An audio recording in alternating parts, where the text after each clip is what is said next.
Hello, and welcome to Totally Schway Flipside, a podcast about whatever the hell I want it to be about.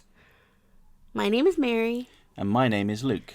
So today, you need to get your Nirvana t-shirts out of the dryer, put them on, and join us to talk about The Batman, the Matt Reeves 2022 Batman film that I think, spoiler alert, is pretty cool. Yeah, I was when we watched it again earlier today, I was sitting there thinking, I wonder what Kurt Cobain would have made of this. I mean, obviously, I don't really know the guy. I have no insight into him. I'm sure he was already, I don't know. I kind of get the impression he might have been sickened by all the commercialism around Nirvana. But maybe he would have been happy to have one of his songs associated with such a cool film. Yeah. Maybe. I don't know. Someone that knows Nirvana better than me, perhaps Dave Grohl. Dave, if you're listening, chime in the comments. I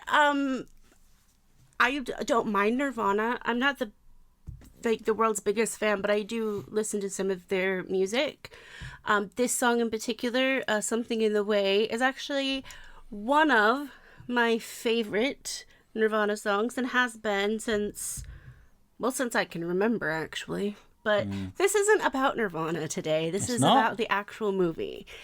This movie stars Edward Cullen. No, I love Robert Pattinson. Batinson, yes.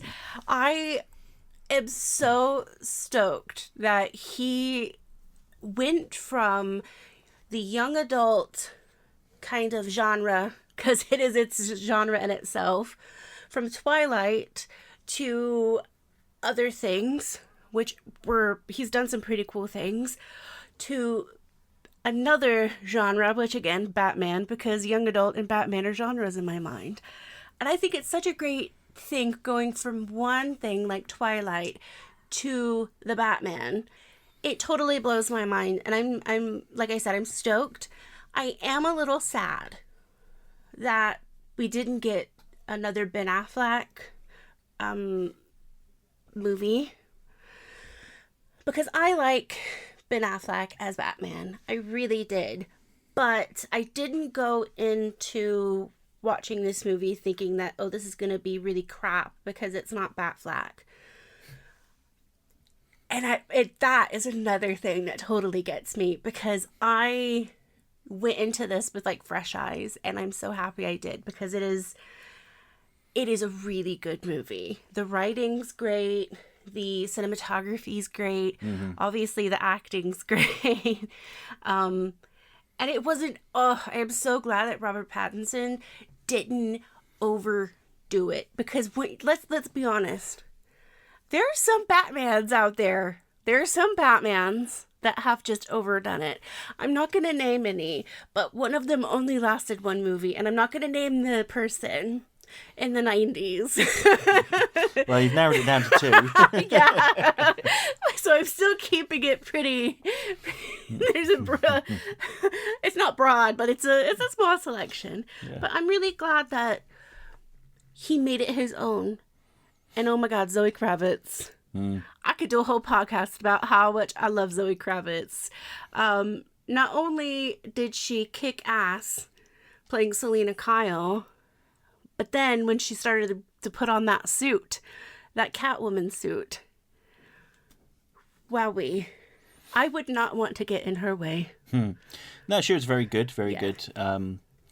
Unfortunately, shortly before this recording, I did a quick Google search of like general opinion on the Batman movie, and for some reason YouTube was pumping out, like, how can I phrase this without being insulting?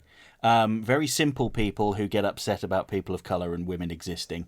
Lots of like, this Batman movie is woke garbage, and like, I mean, it was useful in a way, because I was able to identify channels that I can mark as never recommend this to me. But it was just kind of depressing that people could watch such an excellent film, and that was their main takeaway. They spent their time focusing on on Zoe Kravitz's skin colour or Jeffrey Wright's skin colour. Completely ignorant of the fact that Eartha Kitt played Catwoman in the 60s. Exactly. Billy Dee Williams was Harvey Dent in Halle Batman Berry. 89. Yeah, Halle Berry was a Catwoman as well, yes. It boggles my mind that she is so talented because she has also done some modeling. She's done a bunch of other stuff. Like, honestly, guys, look her up. She's fascinating. She's a fascinating human being, and she should not be judged by the color of her skin. No, I mean, to be honest with you, I think it makes her look real good because, let's be honest, she's beautiful. Like, she is drop dead gorgeous. But when I watch this movie, and when I watch any Zoe Kravitz movie, it's the acting. It's the character. It's so much more than just the looks. And it's down to her. Yeah. And I'm sorry to bring up the topic of people getting mad about race swapping, but I've got a video about Harley Quinn in Cape Crusader that's doing very well. Overwhelming majority of people are like, wow, this is great. Yeah, she's really good. And then there's like maybe 2% of people chiming in saying really stupid stuff. And this is a flaw in my personality, but I always focus on the stupid and the ignorant, and they annoy me. Speaking of people like Robert Pattinson going from one genre to another. I'm saying genre because I believe like young adult should be in its own genre. Mm-hmm. And then, big movies like this, like action-packed movies that, whatever. I don't know what genre to call it, so I'm just going to call it Batman. Mm-hmm. The one, the only Jeffrey Wright. Now, I'm going to list off several things he's been in because I think it's so important. And I think people forget how amazing he is and has always been.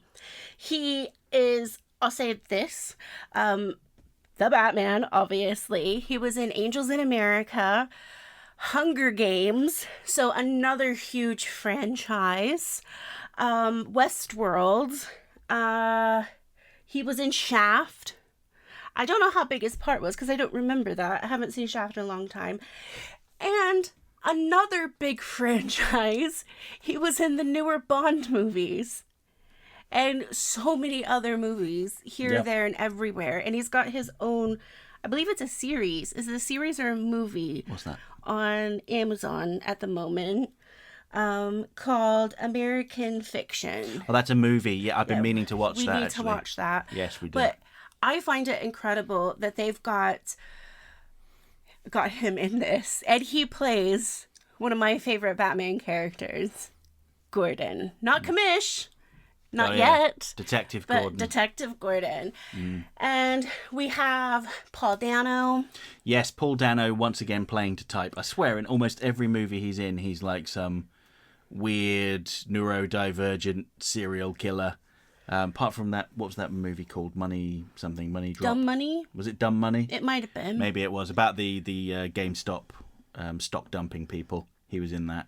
I haven't watched it, so I can't remember what it's called. We also have Andy Serkis. Yes, Andy Serkis was a very interesting Alfred, wasn't he? Oh, I said interesting again. Yeah. Johnny Turturro. Yeah, again, he was very good. He wasn't at all what I thought of when I think of like Carmine Falcone from the comics. I don't really think of him, but he did a very good job. He was very... Yes.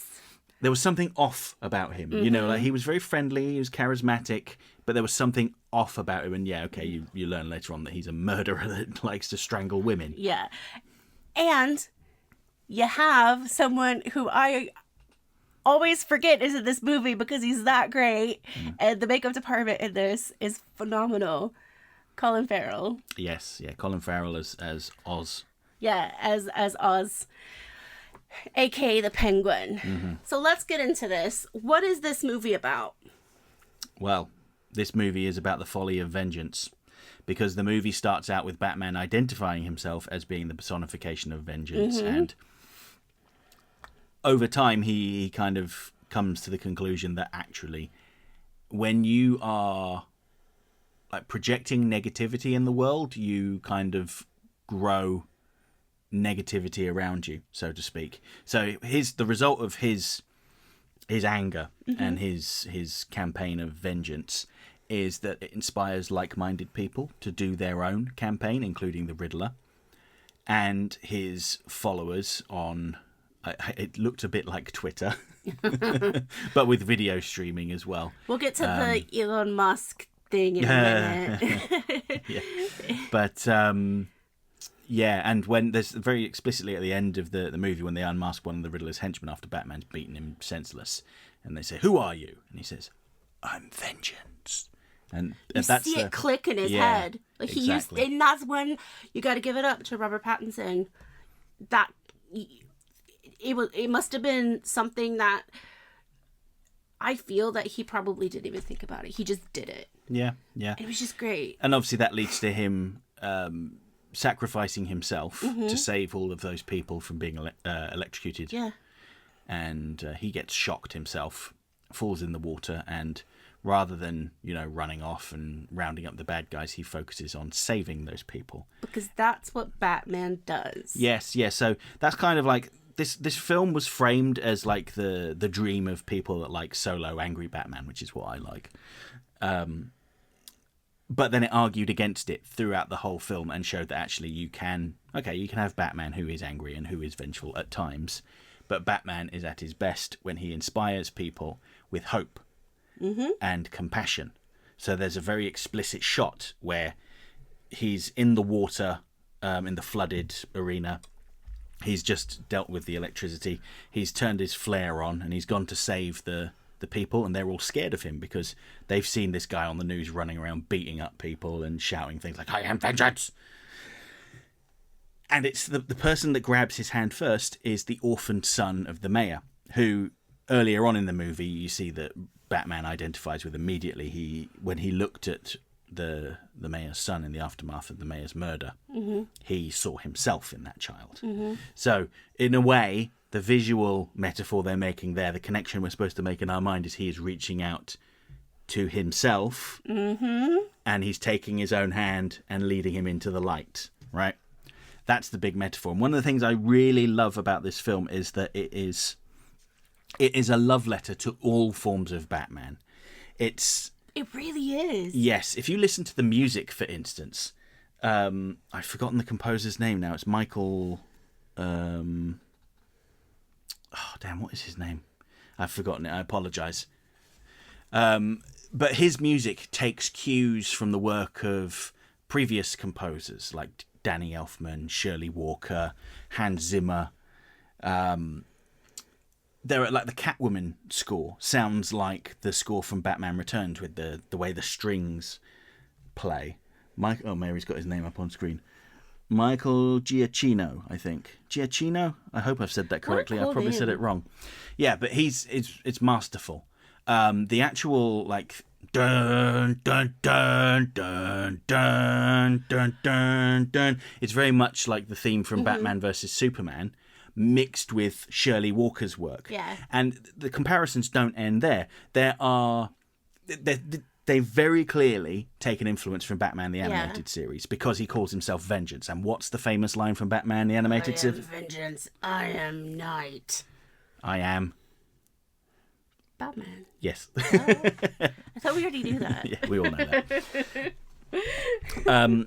But yes, I've kind of lost track of what I was saying. Yeah, it's kind of like an amalgamation of everything Batman that came before. I love the scene where after Catwoman tries to kill that corrupt cop that murdered her girlfriend. Mackenzie, was it? Yeah. And Batman chases after her. And the way he does it is he runs down the side of the building. Now that's an inversion of the old Adam West show where he used to walk up the side of the building. Little things like that, I really, really appreciated it. And anyone that claims to be a Batman fan and watches this movie and goes, "Oh, it's garbage, it's trash," you don't actually know the first thing about Batman.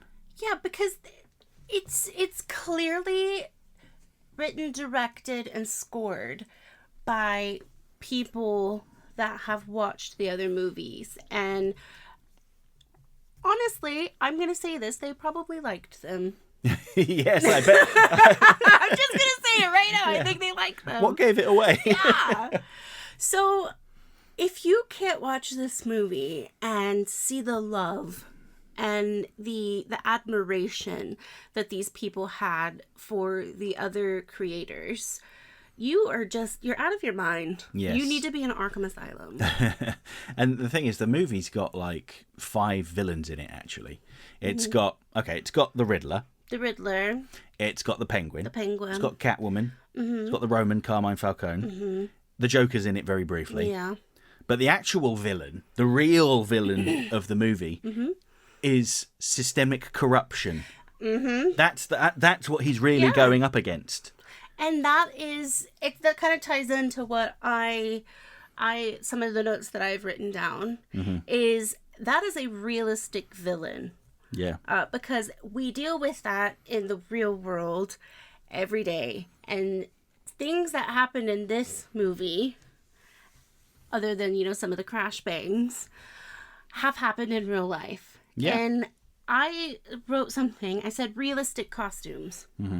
So this is the first Batman movie that I have seen that I feel like you could make those costumes.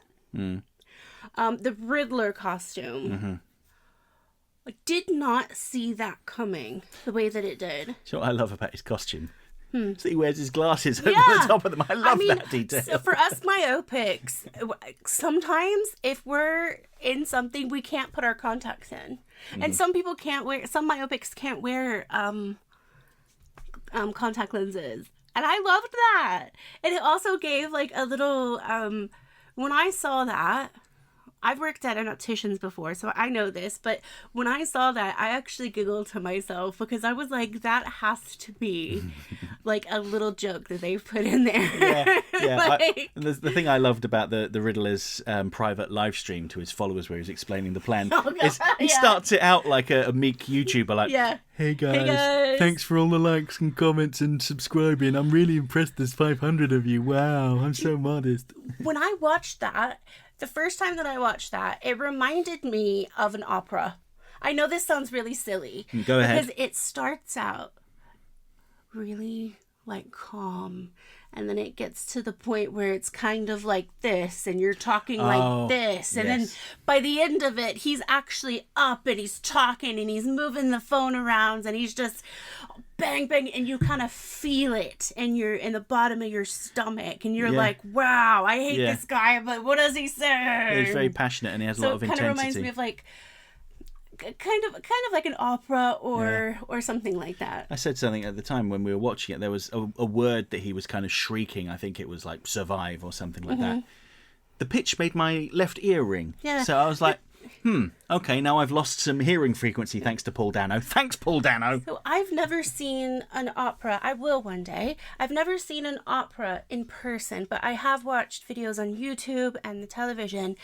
And sometimes you do feel those physical emotions because of the tones or somehow you just feel it. And I know there are some people that burst into tears, even though a lot of operas are in Italian.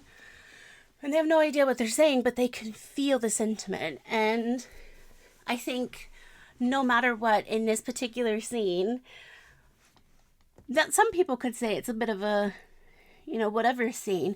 But to me, it's such an important part of the film because it shows the Riddler's emotions. And it shows that he is very, obviously, he is hurt. Yeah. But he also feels like he is empowered. And he's talking to the people that are empowering him. Yeah, and it's a very relatable position, I'm sure, for a lot of people because the world isn't a fair place. No, it's not. And a lot of people feel like life is pointless and that they've been left behind and they've got no hope for anything getting any better. And there are grifters that prey on these kind of people. One of them is running for president of the United States at the moment. Anyway. Yes, but they're all just completely wrong in how they handle their frustrations. Like when you look at Riddler's followers, they're all just like a bunch of dads, all out like on a lad's weekend as they're going to shoot the new mayor and all of her followers. And the thing is, I do sympathise with people that feel like, that their life is disappointing and not going anywhere. And I'm sure plenty of people listening do. Mm-hmm. But they are just as much victims of the Riddler as they are of, the cruel, uncaring society.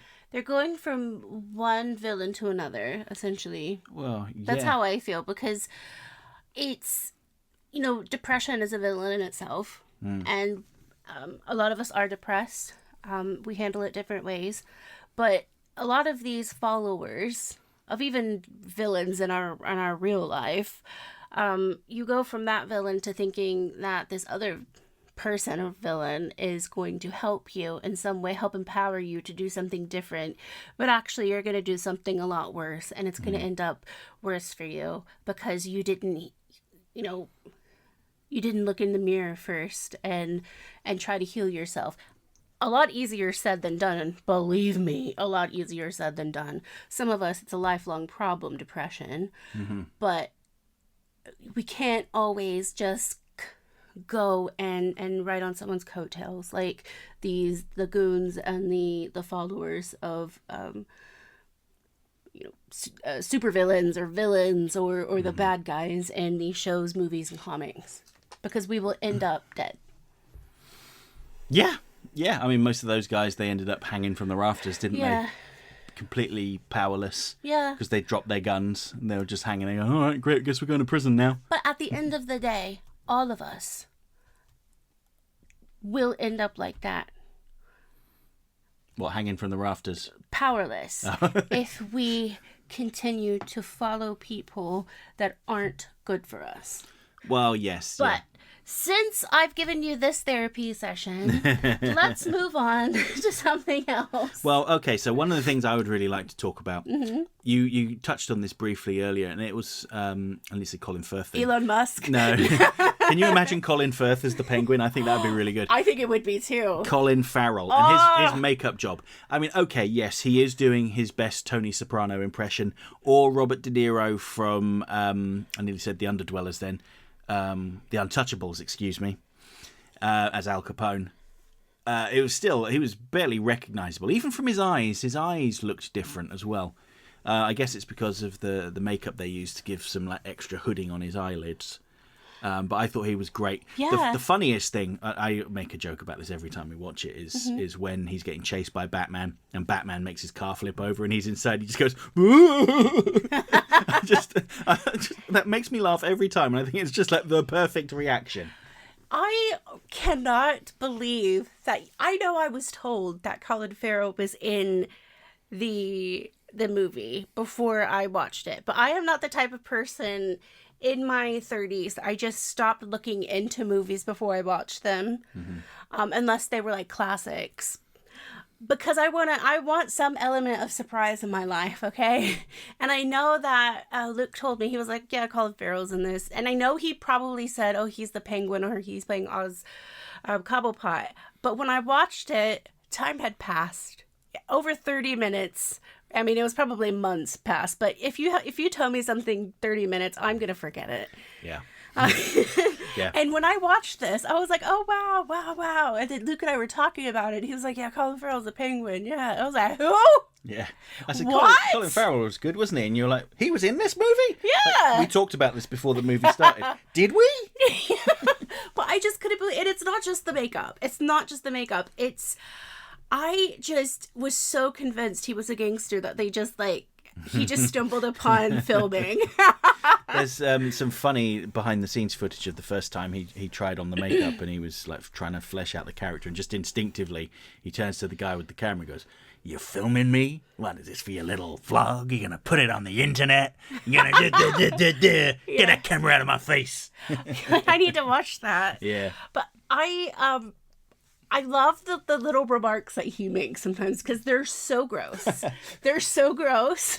But you know that he's like such a creep. But you're rooting for the creep a little bit to continue to go on and not get killed. Yeah. Spoiler alert, he didn't. And on Max, Not sponsored, unless you want to sponsor me, Max. And my emails are open at totallyschwaypod@gmail.com. He didn't die, and he's got his own show. Well, that's the thing I was going to mention. In previous Batman movies, they tended to kill off the villain, didn't they? Mm-hmm. The only villain to die in this was Falcone. Yeah. Which I was still surprised about. Yeah, I thought they'd send him to prison. Mm-hmm. But he gets killed in the comics as well. Like Two-Face shot him in the head. Yeah. But, damn, what was I going to say? Oh, yes, so with Colin Farrell's Penguin, he's kind of strange in that he is very comical, but he is also really sinister and awful. Mm-hmm. Like there was a very funny scene where Batman takes some photographs to the Penguin and asks him what the mayor was doing in the Iceberg Lounge, and Batman holds up the picture and says, "Do you recognise these people?" He goes, "No, I've never seen them before in my life." He goes, "That's the mayor." "Is it?" "So it is." Or Penguin's little Spanish lesson, where they come to him and say, "Are you El Radalabada?" It's La Radabada or something like that. Yeah. Sorry, Spanish speakers. I have a GCSE in Spanish, but I haven't studied Spanish for nearly 25 years. I used to speak Spanish, but living over here for 15 years, it's like, El quesadilla, por favor. Yeah. And Penguin is like, "This is the worst Spanish I've ever heard. Am I the only person that knows the difference between El and La?" Yeah. And they've got him tied with... what are they called? Cable ties. And they leave him there, and he's like hopping around after "I'm here! Are you forgetting something?" Yeah, he waddles around like a penguin as he's like trying to get free. Very funny. By the way, I apologize about me speaking Spanish that way. If anybody is offended, I can't even speak English most of the time. So. Yeah, well, let's just hope that Penguin's not listening, so otherwise he will come and give you a Spanish lesson. I would, you know what, Colin Farrell, if you want to come and give me a Spanish lesson, we could meet up for coffee in London, and I could tell you the reasons why I didn't like Tigerland. Just saying, that's all I'm going to say. I'm going to leave it at that. I think that's what it's called. But I think we can... I don't know if there's anything else you want to add about cast members, but I feel like... I do, okay, actually. There are two that we forgot. Okay. Max and Charlie Carver, the Desperate Housewives twins, as I like to call them. I believe it's Max and Charlie. I've got it up on my phone. They were actually pretty good, even though they didn't say much. But they were funny, but also kind of like kick ass a little bit. Penguin's twin henchmen that opened the doors at the Iceberg Lounge. Yeah. So that's Max and Charlie Carver. They have been in other things, but I know one of the twins. Don't ask me which one, because most of the time when I'm even talking about me or my cousin, I don't know who's who, because we look so much alike. But one of the twins was in something else we watched recently, but they were good in that too. So guys, let's cheer for the Carver twins. Let's do that. Let's cheer for them. Yeah, good job, Carver twins. Woohoo! Ole! I get that on my crossword a lot. Spanish cheers. Ole! Yeah. And who was the other one, or was that were you counting the twins as two? As two. Okay, so that was the two people you wanted to talk about. Yeah. Oh yeah, because twins are two people. They're not a collective individual, are they? Yeah. Okay, I get it. I see where you're coming from. Yeah. All right. But I do want to go back to Zoe Kravitz just for a moment. In a very male-oriented movie, I'm just gonna say this: she stole the show. It's hers. Give her a Catwoman movie, guys. Give her a series. HBO Max. You don't need to sponsor me. That's fine. Please give Zoe Kravitz her own show of Catwoman. No, make it Selena. They've had a hard enough time trying to do... So first of all, they were going to do a Gotham City Police Department show. Oh, I probably would have loved that. Yeah, I would have as well. Just adapt Gotham Central, for God's sake. But no, they cancelled that. Okay, we're going to do an Arkham Asylum series. Apparently they're cancelling that as well. So we're lucky to get this Penguin show. Yeah. The last thing we need to talk about is his ivory/onyx tower. Yeah, so he doesn't live in Wayne Manor. Wayne Manor, I think what they said in the movie is that it had been donated to the state and had become a rundown orphanage full of drug addicts. Drops addicts, yeah. Yes. But he lives in the middle of the city in this tower, and he's looking down over everybody. And it's a really gothic building. Mm-hmm. We didn't mention that this movie was filmed in Glasgow. In Glasgow. Yeah, which is why it's raining so much. Yeah. And it makes it look just like the Arkham from the Arkham City games. Arkham Knight, excuse me. That's the one that had Gotham City in it.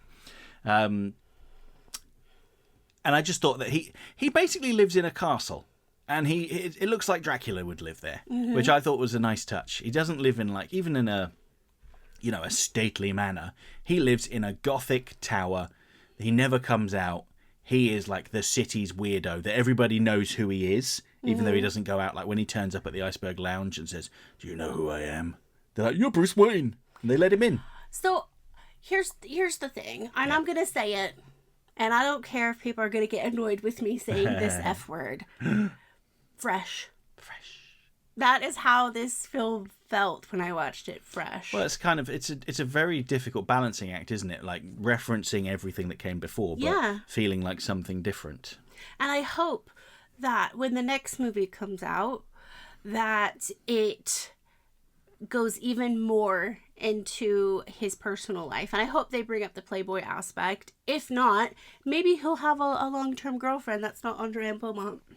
No. Could you imagine if they did that? I would love it if they did that. Yes, now, it would be amazing. Both Matt Reeves and Robert Pattinson have both talked about how their favourite Batman movie, or at least one of their favourite Batman movies, is Mask of the Phantasm. Oh, I thought you were going to say Batman Forever. I was like, No. They talked about Mask of the Phantasm being an influence for this, and I can definitely see that. Robert Pattinson is at the age, isn't he? He is, because he's around our age, isn't he? Yeah, well, I think he's younger. Slightly younger, possibly. I'm going to have to Google you check that out. Because I'm not one of those our Pat people that were like totally obsessed with him. I think he's great, and I loved Twilight. So me thinking that he was younger than us, how old do you actually think he is? 39. He's 38 years old. I thought he was younger than me. Our Pat, if you're listening, which you're not, please tell me what face cream you use. I don't know if he does. I'll tell you a funny story about Mr. Batinson, as I'm going to call him now. Batinson, yeah. So obviously I don't know him. Never met him. Really? Yeah. Someone I tangentially work with, who also is named Rob, was coming out of a building once, and people were like cheering, "Rob, Rob, Rob," and he thought they were cheering him, and he was like, "What?" But it was Robert Pattinson was coming for some interview or something. But anyway, apparently once he dealt with quite a serious case of a stalker. Ugh. And do you know how he dealt with it? How? He took them to lunch and talked about how tedious his life was, and they stopped talking to him after that. See, I think he's a very intelligent person, and I don't think that's just because he's English. Mm-hmm. Do you know who his favourite Batman villain is? Not the Joker. No, I'll give you one more guess. Scarecrow. The Condiment King. No way. Yeah, he said he loves Condiment King. I think he's just said that just to be funny. No, he loves Condiment King. He thinks he's great. If I ever meet our Pat, I'm going to be like, so let's talk about the Condiment King, shall we? What's his real name? Yeah. What episode did he first appear in? What was the first comic he appeared in, and who now sells him? And did you buy all of the McFarlane figures? If so, prove it. Yes, I can just see Robert Pattinson running down through the aisles of Target going, "I'm looking for the Scarecrow figure. He's the last one I need for my Build-A-Figure Condiment King. Have you got him? Can you check out the back?" Oh, sorry we're going on about him, but he's also a fantastic singer. Is he? Yeah, didn't know I was such an RP fan, but I guess, yeah. Can we go to the comments now? Yeah. Because I'm looking forward to Big Monkey P's comment. Yeah, this has gone off the rails completely. All right, I love you guys, and I'm ready to read your comment. Well, I'm ready to listen to Luke read your comments. Yeah. So this is on the last episode where we talked about Zack Snyder's Man of Steel. Yes, a great movie. New commenter, first time commenter, I believe. I apologise if I mispronounce your username, but it's orhanamin1347. Welcome. Who says, Man of Steel is masterpiece. # restore the Snyderverse. I'm okay with the Snyderverse ending. We got plenty of films out of it, and I'm interested in seeing what's coming new. What's coming new? What new is to come, excuse me. That didn't even quite make sense either. What new things we'll see in the upcoming James Gunn-inspired movies. So, everything has its time, including the DC animated universe, and we can still talk about it. We can still enjoy it. And new things can come out, much like the Batman, and it's okay to enjoy them too. Thoughts, Mary? No, I don't have any thoughts. Okay. Moving on to the next comment, the latest tome from big Michael Andre Parlon, who says, I pity this movie. It having weak lackluster follow-ups, Batman vs Superman, Suicide Squad, and Wonder Woman 84 among them, all while prior works like The Dark Knight Returns, Kingdom Come, and Superman Birthright, an inspiration for Man of Steel in many places, have done equally grim yet more wholesome and hopeful tales of the Man of Steel. Will make me think it won't be missed in case it becomes lost media. Well, you say that, and there are plenty of people that really love these movies. Really, the DC Extended Universe is one huge dud due to its numerous missteps, and same is going along with Disney Star Wars Alt Universe. Can you repeat that? No, I can't. Was he saying that this was this... He doesn't like the Snyder movies. I love you. But. There's no but. There's always a but. I'm just going to say this, and I'm only going to say it one time, as my grandmother would say, even though I'm going to say it a lot. We're each allowed to have our own opinions, and sometimes our opinions are going to differ, and this is one of them. This is one of those times. I love the Snyder films. Well, not all of them, but a lot of them. I was trying to be jokey, by the way. Yes. So let me continue this comment. It's got quite a long way to go still. The Dawn of the Dead remake is good, but I still think the Romero original trilogy is still better. Surprisingly not too mean, far as I can remember. I swear the remake didn't need to end things with that credit scene. Silly how Michael Shannon got paired with Hayden Walsh, Starfire in Teen Titans among other roles, in the classic time looper film Groundhog Day. That's a nice bit of trivia, thank you. Don't have plans to watch Empire, no plans to watch House of Cards anymore because of Kevin. Don't mind Perry White becoming black. Offing Jimmy Olsen casually in Batman vs Superman, on the other hand. I also found it a bit distasteful that they made Jimmy Olsen a CIA agent. I'm just like, no, Jimmy Olsen's rubbish. Leave him as he is. But we like Jimmy Olsen as the rubbish. Yeah, I know. He's supposed to be rubbish. And they, I don't know the actor's name that has been cast as Jimmy Olsen in James Gunn movie. He was in Santa Clarita Diet. He was like the teen boy that was obsessed with the daughter. Really goofy guy. You know who I'm talking about? No. I know who you're talking about, but I can't put a face. Well, why don't you look it up head while I continue the comment? But he's perfect casting as goofy Jimmy Olsen. Continuing the comment. I'm surprised at how unforced diversity there is in the DC animated universe and onwards to Batman Brave and the Bold. Take the Hispanic mother and daughter who thank Shayera Hall in Justice League Unlimited Season 1 as a nice example. I still prefer Amy Adams as Inside Out's Joy more, though. DCEU Lois just didn't seem like a proper Lois, even to newcomers. Granted, this may be biased because I haven't seen Man of Steel for a long time, and I have no heart to rewatch such a dud in hindsight. There, I said it. The kid's name, by the way, is not actually a kid. No, he's an adult now. Skylar Grisondo, who is also in that show that I watch with Dan Connor in it. Why am I forgetting one of my favorite actors' names? The Righteous Gemstones. Yes, The Righteous Gemstones. Yeah. I've never watched that show, but even I know what it's called. I haven't watched it in a year or so. Yeah, but because there hasn't been any new episodes, right? No, because I left halfway, and I started playing, I started playing Minecraft again. Not a huge fan of DCEU Jonathan Kent and the idea of illogical masquerades. So that was me emphasising Big Mikey P's punctuation there. Full stop after every word, almost. DCAU Krypton, greater than DCEU and Donnerverse Kryptons, I agree. And more of a, here we go, Malala Yousafzai. Malala Yousafzai. You're just finding names that you know I will find difficult to say. I don't even know if these characters exist. Keep it up, Big Mike P. And more of a name, Optimist, rather than the Greta Thunberg. Hope the former is still doing good in life and activism. If Mary is into Larry Fishburne, then she might like the Moon Girl and Devil Dinosaur cartoon. Yes, she might. Young Fishburne in Apocalypse Now brings to mind Vin Diesel and Matt Damon in Saving Private Ryan. I don't know Henry Cavill is a decent Superman, but I can see why people have redeemed Superman Returns Brandon Routh more in recent years. I can at least appreciate the collateral damage in the film's Battle of Metropolis. That sure is glorious. Glorious. However, a truer Superman would have done what the DCAU iteration did in Superman the Animated Series Blasts from the Past.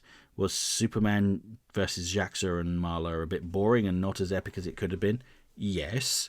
Were unnecessary casualties, global damnation, and a potential scenario of Batman becoming an anti-Superman anti-hero prevented? Also yes.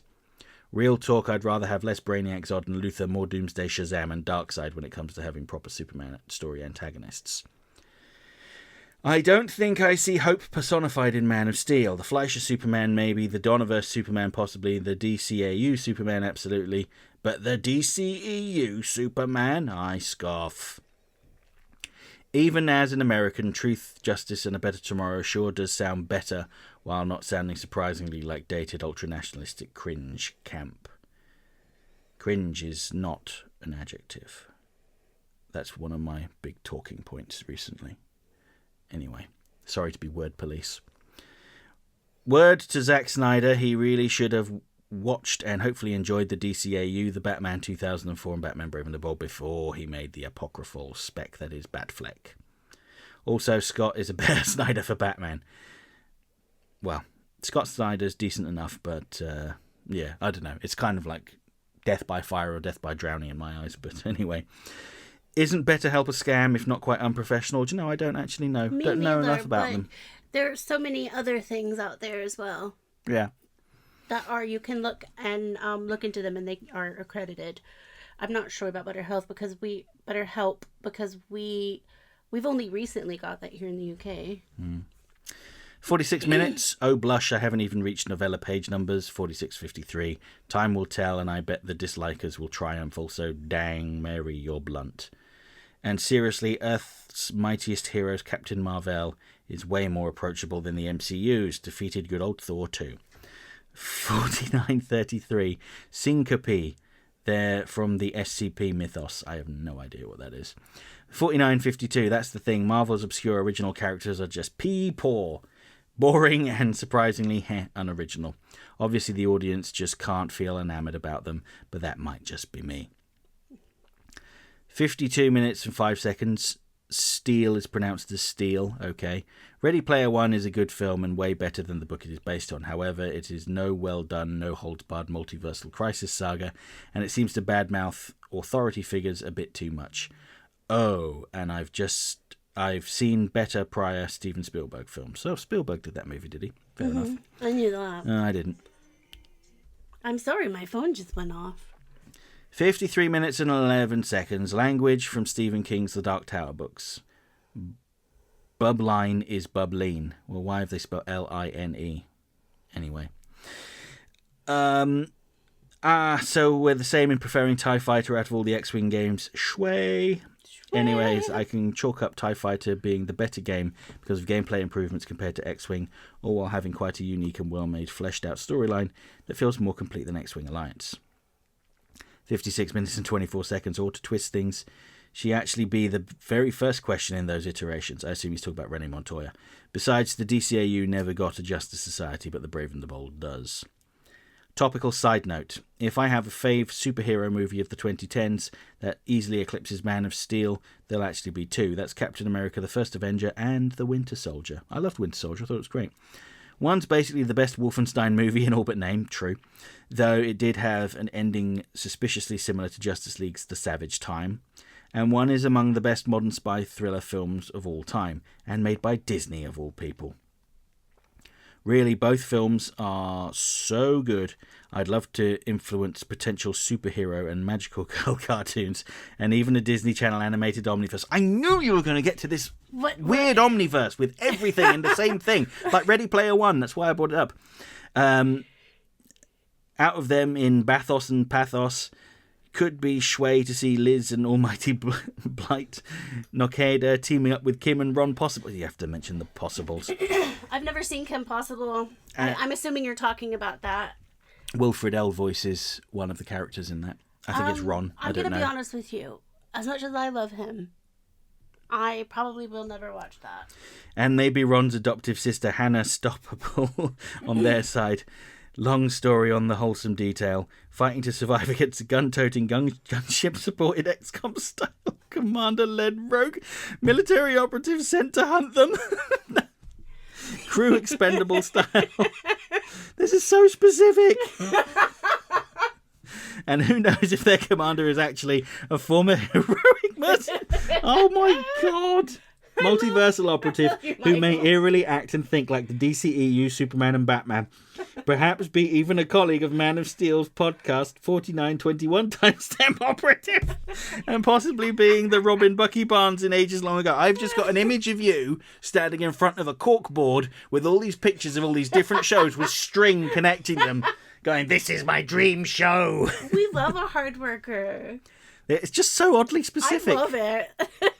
I love it. Why don't you... Water Brothers, remember me. Hi, it's Mary. My friends and I, Michael, would like to write for you. Mainly him, and I'll just be like... I'll be there. I won't show my face, and I won't talk very much. I will just be there. Literally there. We're here. totallyschwaypod@gmail.com. I think that's the right... I was going to say, I'm not sure if that's the right email. Yeah. For all we know, they've been sending us emails going, why aren't you responding, please? Anyway, I've got like 5 paragraphs to get through, so I'm just going to plough through this, and if I start laughing, just stop me. I'll never understand the love for MCU Captain Marvel. I'd rather have a muggle, optimistically chipper ace fighter pilot, lovingly based on characters like the DCAU Wally West and K-On's Ritsu Tainaka. Brie Larson just feels too serious and unsmiling, and not in a good DCAU Jon Stewart and K-On's Azusa Nakano fashion. I don't think these characters exist. For superhero crossovers, sorry, don't have any decent DC Marvel amalgam thoughts. Would like to see Batman from either the Batman 2004 or the Brave and the Bold, considering Kevin Conroy's passing, preventing the DCAU iteration being utilised out of honour. Oh, I need to breathe. Why did I sound like that? Team up with 1998's Powerpuff Girls against multiversal evil... Yeah, okay, here we go. Evil iterations, Owlman and the girls from Deja Vu comic, complete with help from another Batman, the Unpicked Show iteration, hee. And even the Powerpuff Girls Z anime iteration, personally would prefer them being voiced by the original Japanese seiyuu, not the ocean dubbers. We're getting text message. Mary, can you just mute that, please, Mary? Well, I've got this comment to finish. No more distractions. It's telling us that our groceries will be available on Tuesday. There are 3 paragraphs to get through. Damn it, Ocado.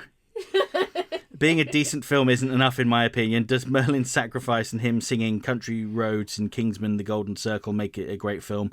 Should Batman v Superman having an awesome Wonder Woman entrance and a surprisingly sad Superman funeral make it feel completely redeemed? Can Wreck-It Ralph 2 feel easily rewatchable simply because of its Disney princess crossover action? Answers on a postcard, please, everyone. Believe me, I am very, very picky on what things I should read, watch, hear, play, and so on. So actually, we should feel honoured that he's choosing to spend his time listening. That's the thing I do. And I'm not even joking. This isn't a joke. I'm actually very honoured that he is writing us and taking the time to write us. And and also taking the time to be funny. And people should follow such a pure example, for brain rot is problematic. Even got bucket lists for this purpose. Didn't Jarhead use that specific song first? Anyway, I'm really surprised at how the Batman 22 picked me quite effectively. Movie feeling a bit overlong aside, and I hope its sequels won't jump the shark a la Wonder Woman 1984. And so ends the latest entry in Big Mikey P's. Simon and Schuster is gonna write the best of Big Mikey P. It's all multiversal, interconnected space agencies and people with combat suits that turn into like flight suits with wings and stuff. I'm trying to see the problem in that. And no Brie Larson. There's no problem other than I like Brie Larson. Yeah, I don't mind Brie Larson either. Anyway. Thank you, Big Mikey P. We love you. Moving on to Lowell Lucas Jr. Hey, how are you? Hey y'all, it's time for Totally Schway. Certainly y'all go better. watch his videos on his channel. Yes, go watch. They're really, he is really great, and his collection is amazing. Yes, it rivals my own stuff, which I've had to put into storage now. Anyway, continuing Lowell Lucas Jr.'s comment, it says, certainly better than watching Michael Bay. So there we go. We should put that on like a quote for... T-shirt. Better than watching Michael Bay. Yeah. All honestly, thank you for the continued great content. I apologise as these many reboots and revisits with DC characters. Oh, excuse me. I apologise as thanks to these many reboots and revisits with DC characters, I don't have a favourite Superman portrayal. I respect them all for different reasons, so I don't have a personal favourite. I feel so un-American. Also to Mary, I made a recent video about completing my holographic X-Men 94 Fleer set. Check it out when you can. Oh, we did watch it, and we were like, oh my god, he's got those cards. Yeah, because I looked one up, but I was like, damn it, I really want that. But to be honest with you, if I start collecting one thing, that becomes a problem, because then I will end up having all of it. Yeah, she started collecting DC-inspired Barbies, haven't you? So you've actually got nearly all of them already. I think the only ones I need are the Batgirl with the motorcycle, the Linda Wonder Woman, and the Snyderverse Barbies with Wonder Woman, Batfleck, and I want those ones. Yeah, God, I actually do have more. Not that many. I was also going to get although I haven't seen the movie, the Catwoman Barbie. Oh, the Halle Berry Catwoman Barbie. Yeah. I bet you could probably pick that up for not very much, because I don't think there's going to be much demand for that. Yeah. But anyway, moving on. So we're moving on to Superman's biggest fan here. This gentleman's commented before on other Superman-related podcasts. The user GJ9UQ3KB7Y. If that's supposed to be written out in like leet speak, I apologise for not being able to read it. Who says, it was a meh movie. I don't care about Lois Lane as a love interest. They work better platonically. Clark Kent is the de facto driving force. The Man of Steel is nothing without Clark, just a punk with powers. I love Lois Lane, the character, and most of the things that I watch. So I disagree, but I can see where you're coming from. Yeah, well, it's perfectly fine to have a different opinion. Oh, yeah, but the thing is, it would be so horrible if I said, no, you're wrong. Because you're not wrong. That's just your opinion, and I respect that. But my opinion of Lois Lane is that she's pretty badass, and I think she's good for Superman. Friend or lover. Moving on to David Carney. Hello, David. Hello. He says, hi, Mary and Luke. I'm not a fan of Man of Steel. It's because the way Superman stopped Zod, it never sat well with me. Amy Adams appeared in season 1 of Smallville. Out of all the DCEU films, there's 5 I like. James Gunn's The Suicide Squad, Blue Beetle, Birds of Prey, Wonder Woman, and Aquaman. Have a great week. Well, we have to remember that in the comics, Superman executed Zod with kryptonite, so I don't feel like it was too out of character, I suppose. It was a decision he struggled with for a long time, but it was the only possible solution that he could see. However, as we were just saying, if you don't like it, that's absolutely fine. Yeah, of course. Because it's nice to actually see other people's thoughts on it as well, because although it doesn't deter my thoughts on it, it's nice to see that not everybody is agreeing, because that would make such a boring friendship, wouldn't it? Next we have Doc Wiedner. I hope I've said that right. It might be Widener. Don't worry, we have noticed you commenting on all of the old episodes as you've worked your way through them. We really appreciate that. You've probably figured out by now that we only read the comments on the last episode, because otherwise we'd spend probably 2-3 hours going over comments from old episodes and no one would have any idea what we were talking about. But you say, I didn't like this one because of the resolution with Zod. Someone else didn't like it. Mm-hmm. One of the things about Superman is, despite being Kryptonian, it's his humanity he learned from his parents that makes his humanity stand out. Mm-hmm. While Bruce is the mask Batman wears, in the best Superman stories, it's the reverse, in my opinion. A couple of thoughts on Mikey P's comments. Oh, here we go. Marek Steele is the name given to your character in TIE Fighter. Was shopping and driving and may have missed the why of the comment. Just to clarify, the who of the comment. He's no Kelton Farlander, though. I think I've mispronounced that name. What's new? Played X-Wing TIE Fighter, X vs. TIE, and did manage X-Wing Alliance. I played them as they came out, including X-Wing on floppy. I actually like some of the floppy features of X-Wing that got removed in the CD versions that upgraded graphics. I do like TIE the best, though. The Defender and missile boats are overpowered. But I like how they broke out the mission goals in TIE, and it had Thrawn. That mid-90s era of Star Wars extended universe was wonderful. I think that was still being rented out when I worked at Hollywood Video. Which was, what, 15 years ago? Longer than that? I am not that old. Excuse me, you were never allowed to give out my age. No, I'm just kidding. I worked at Hollywood Video 18 years ago. But I worked there for a while. I started working there 18 years ago, in 2006. All right, next comment is from user A1ML33Y. You never told me if that was pronounced in a different way, so I'm just going to read it out literally and hope for the best. Mm-hmm. I hate Man of Steel because it's a terrible Superman movie. Henry Cavill's Superman is a cold-blooded killer who snapped Zod's neck and destroying Metropolis in the process. It's a movie that turned me off from Superman for a really long time, next to those other failures, Batman v Superman, Justice League, and Suicide Squad. I think... User number.